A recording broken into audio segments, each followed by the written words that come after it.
This is the first time any of these guys have been out there in wet conditions.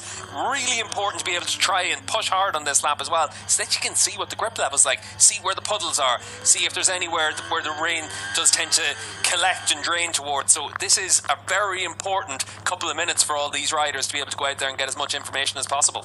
And why are we so excited about seeing rain ahead of a championship decider? Well, I'll tell you why. Firstly, because Jonathan Rea is the rider who trails in points. He's 30 down on Toprak Razgatlioglu, and he is a wet weather specialist. He performs well in these conditions. Toprak, throughout his superbike career, has generally struggled when the weather has been like this. Think back to wet weather races even earlier on this campaign. Didn't have the headline results that he's had in other circumstances. But also because the possibility for more riders to get into the mix at the head of the field is that much greater. Think about Michael van der Mark and what he was able to do in Portugal. Think about Tati Mercado. He always goes well in the wet. The number of riders who could get in between Ray and Razgatlioglu will increase exponentially with wet weather. But I must say, Steve, the amount of rain that's coming down now makes me doubt whether we will even be able to start this race at the planned time, which may mean a bit of a get-out-of-jail-free card potentially for Toprak Razgatlioglu, because the visibility there is not going to be good enough to go racing, surely. Yeah, that's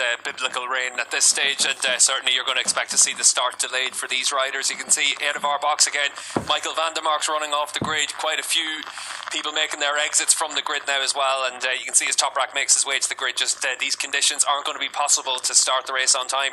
Yes, I think that was almost foretold, wasn't it? That was an inevitability, because once we saw the rain coming down, the spray in these kind of conditions would be impossible to ride unless you hit the front. So Razgatlioglu with a little bit of pre-race acrobatics to scale the pit wall, and can now make his way back into the garage, which means we can continue to build up what is going to be a fascinating World Championship encounter.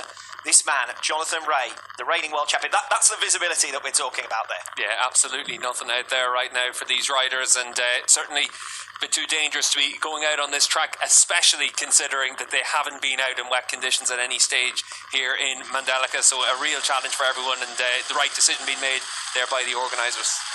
Everyone making their way back to the pit boxes.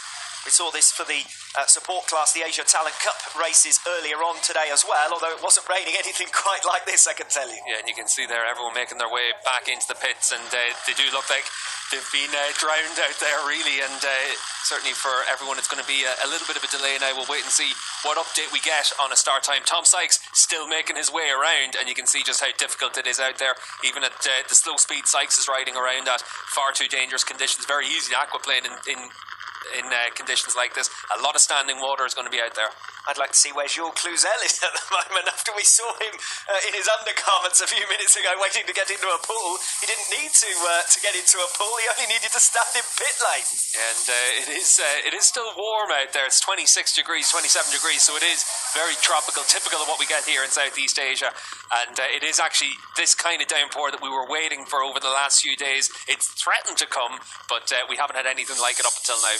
Classic kind of weather conditions that we're used to seeing, for example, in Malaysia, as the seat is dried off and the bike dried off as best as possible for Toprak Razgatlioglu. Yeah, you can see Bono there just using the air guns to clear off as much of that as possible, and that's what you have to do at this stage. Toprak doesn't want to be too cross-eyed when he's out on the bike, but he's still pretty relaxed at this stage as we wait to find out when we'll get a new schedule here, but you can see just how quickly the conditions have changed. I did say that Toprak has not been known for his wet weather prowess in the past through his career, and to an extent I've probably done him a disservice, because this season he has made a step forward, even if he's clearly not as strong in the wet as he is in the dry. Yeah, in the dry conditions, Toprak's as good as anyone. In the wet conditions, he showed, especially in Catalonia, he's made a big step forward. He was able to lead that race, open up a pretty commanding lead at one stage as well before he had a technical problem. And even though he had that problem, that would have been one of the races that would have given him a big boost in terms of his ability to perform well in those conditions. I think the race that I call to mind to the greater extent is the Super Pole race in Portimao, where Toprak just dropped backwards through the field once it started raining, ended up finishing in 6th position. Michael